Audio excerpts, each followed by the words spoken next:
Bonjour à tous, bienvenue sur Motwise Learn French. Installez-vous confortablement avec un bon café ou un thé. Aujourd'hui, on va aborder un sujet qui frustre absolument tous les étudiants du monde entier. Vous étudiez le français pendant des mois, vous connaissez la grammaire, vous validez vos examens, et puis vous regardez une série comme Lupin ou Family Business sur Netflix, ou alors vous arrivez enfin à Paris pour vos vacances. Et là, c'est le choc total. Vous ne comprenez plus un seul mot. Léo, salut! Ça te rappelle des souvenirs avec tes propres étudiants? Salut Alice. Oh oui, c'est un grand classique, je vois ça toutes les semaines.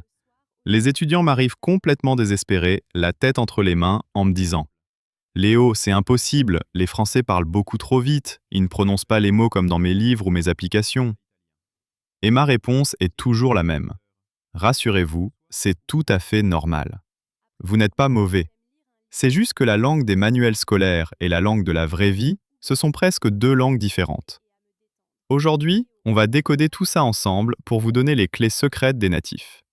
Exactement. Il faut comprendre que ce n'est un problème de vocabulaire, c'est un problème de rythme. Les Français adorent couper, contracter, fusionner et mâcher leurs mots à l'oral pour aller plus vite. C'est une question d'économie d'énergie linguistique. Prenons l'exemple absolu, la phrase que tout le monde apprend dès le premier jour. Je ne sais pas. I don't know. À l'école, le professeur insiste bien sur chaque syllabe. Je ne sais pas. Mais Léo, comment un Français prononce ça quand il parle à ses amis dans la rue? Ah, dans la vraie vie, le je ne sais pas disparaît complètement pour devenir un seul petit son rapide et compact, je sais pas. Qu'est-ce qui se passe ici? Premièrement, on supprime totalement le ne de la négation. À l'oral, le ne n'existe presque plus en français familier. Deuxièmement, le je et le c se mélangent pour créer le son ch. Donc, si on me demande où est le restaurant, je ne dis pas je ne sais pas, je dis juste je sais pas. C'est instantané. Si vous attendez d'entendre la version du livre dans une série, vous allez passer à côté de la scène. C'est tellement vrai. C'est un automatisme complet. Et ce phénomène de fusion des mots s'applique à énormément de phrases quotidiennes. Par exemple, la question Qu'est-ce que tu fais? What are you doing? C'est une structure très longue à prononcer. À l'oral, un natif va la retourner et la contracter en deux versions possibles. Soit il va dire Tu fais quoi? Soit il va garder la structure de base, mais avaler les lettres pour dire Qu'est-ce que tu fais? Me tu devient un simple te collé au verbe. Si vous n'êtes pas habitué à cette musique, votre cerveau cherche le mot tu et se perd en route. C'est tout à fait ça. Le cerveau des apprenants cherche des frontières claires entre les mots, mais les Français relient tout comme si la phrase n'était qu'un seul grand mot géant. Un autre exemple magique, c'est la phrase il y a. There is/there are. Dans les livres, on l'écrit bien proprement. À l'oral, les natifs suppriment le il et prononcent simplement ya.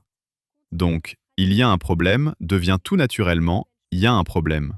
C'est deux fois plus rapide, deux fois plus efficace. Et ça marche aussi pour la négation de cette phrase. Il n'y a pas de quoi ou il n'y a pas de problème devient simplement il n'y a pas de problème. On coupe et on coupe encore. Mais il n'y a pas que les phrases que l'on coupe, Léo. On coupe aussi les mots eux-mêmes. C'est ce qu'on appelle les apocopes en linguistique. Pourquoi s'embêter à prononcer 4 ou 5 syllabes quand on peut s'arrêter au milieu du mot? Oh oui, on est très paresseux avec les mots longs. Pourquoi dire restaurant quand on peut dire resto? Pourquoi dire adolescent quand on dit ado?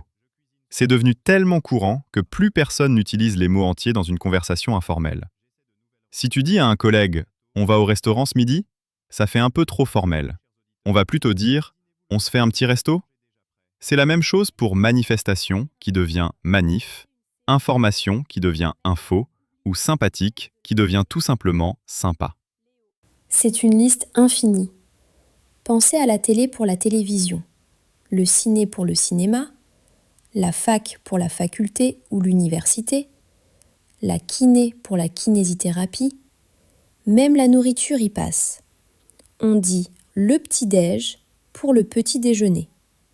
Si vous arrivez dans une famille française et qu'on vous dit le petit-déj est sur la table du salon et que vous cherchez le mot petit déjeuner dans votre tête, vous allez bloquer sans raison, alors que c'est juste une version miniature du mot.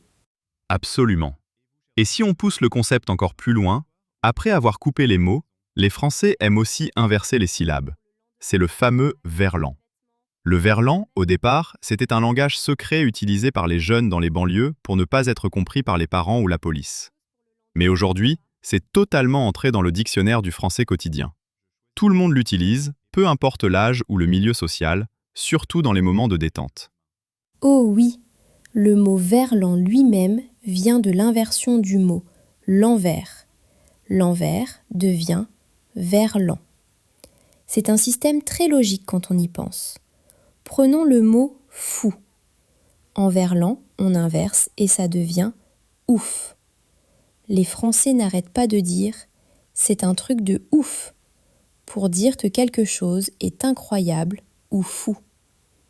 Un autre exemple très important, c'est le mot lourd. Dans le langage de la rue, quand quelque chose ou quelqu'un est très ennuyeux, agaçant, on dit « c'est relou ». C'est l'inversion de lourd. C'est relou. Je l'entends ou je le dis 10 fois par jour. C'est l'expression parfaite quand ton train est en retard ou que tu as perdu tes clés.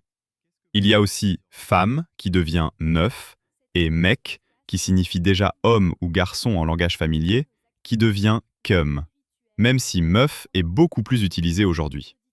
Si vous regardez des films ou écoutez du rap français comme Stromae ou Gims, le verlan est absolument partout.